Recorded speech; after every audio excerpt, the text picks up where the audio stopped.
Donc, première chose à faire, nous allons initialiser un projet avec Next.js. Donc, rendez-vous sur le site nextjs.org où nous allons pouvoir récupérer la commande npx create next app@lattes. Donc ici, je vais cliquer dessus et ça va tout simplement le copier dans mon presse-papier. Donc du coup ici, ce qu'on va faire, c'est que j'ai ouvert donc Visual Studio Code et je vais tout simplement ici me créer un nouveau dossier que je vais appeler ici par exemple tuto. Mais après vous l'appelez comme vous voulez, ça n'a aucune importance. Et ensuite, je vais l'ouvrir avec Visual Studio Code. Donc je vais aller ici dans Fichier, ouvrir le dossier, puis je vais aller chercher donc hop le dossier donc tuto ici et je le sélectionne. Donc ça va ouvrir mon dossier qui est bien sûr vide. Donc deuxième étape, nous allons ouvrir notre terminal. Donc je vais simplement agrandir ma petite fenêtre et hop, rétrécir celle-ci. Parfait. Et pour ouvrir le terminal, il y a deux choix. Soit vous allez ici dans Terminal, Nouveau Terminal, soit vous faites le raccourci donc CTRL MAJ U accent grave. Donc ça va ouvrir ici le terminal et nous allons pouvoir donc copier la petite commande que l'on a donc sur le site de nextjs.org. Hop, donc j'appuie Entrée, il va demander un nom à notre projet, notamment ça va être le nom du dossier qu'il va créer à l'intérieur de notre dossier tuto. Donc ici, bien sûr, vous l'appelez comme vous voulez, ça n'a pas d'importance. Moi, pour ma part, je vais l'appeler donc nexthot-app. Et j'appuie donc Entrée. Il va nous demander si on veut utiliser TypeScript. Oui, ici on va utiliser TypeScript. On ne va pas utiliser ESLint. Donc ESLint est une extension JavaScript qui permet de vérifier les erreurs de syntaxe lorsque vous codez. Ici, on ne va pas l'utiliser, mais elle est très pratique. Est-ce qu'on va utiliser Tailwind CSS? Oui, nous allons utiliser Tailwind CSS. Nous allons utiliser cette fois-ci le Source Directory.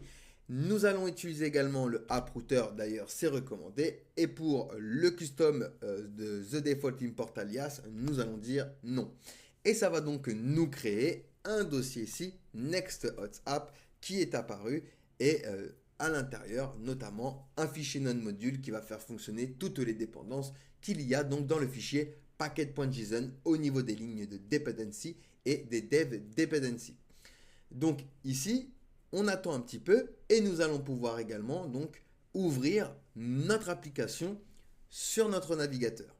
Donc pour ça, rien de plus simple, il suffit de faire la commande npm run dev. Au niveau des scripts, nous pouvons retrouver ici les commandes, on peut en rajouter des commandes personnalisées qui vont faire telle ou telle chose dans notre application. Et notamment, npm run dev va lancer notre application sur notre navigateur. On peut retrouver build par exemple. Lorsque vous avez terminé de coder votre application, vous allez build votre projet et ça va donc vous sortir des fichiers statiques. Une fois que donc il a installé tout ce qu'il faut, vous voyez, ici je suis bien dans le dossier tuto, mais je ne suis pas dans le dossier NextHotApp. Donc pour ça, deux choix également s'offrent à vous. Soit vous faites la commande cd suivie du nom du dossier, donc pour ma part NextHotApp. Et vous voyez ici, je suis bien donc maintenant dans le dossier NextHotApp, d'accord? Soit vous faites un clic droit, ouvrir dans le terminal intégré. Et ça va faire la même chose, donc ça va ouvrir un nouvel onglet dans votre terminal directement avec votre dossier.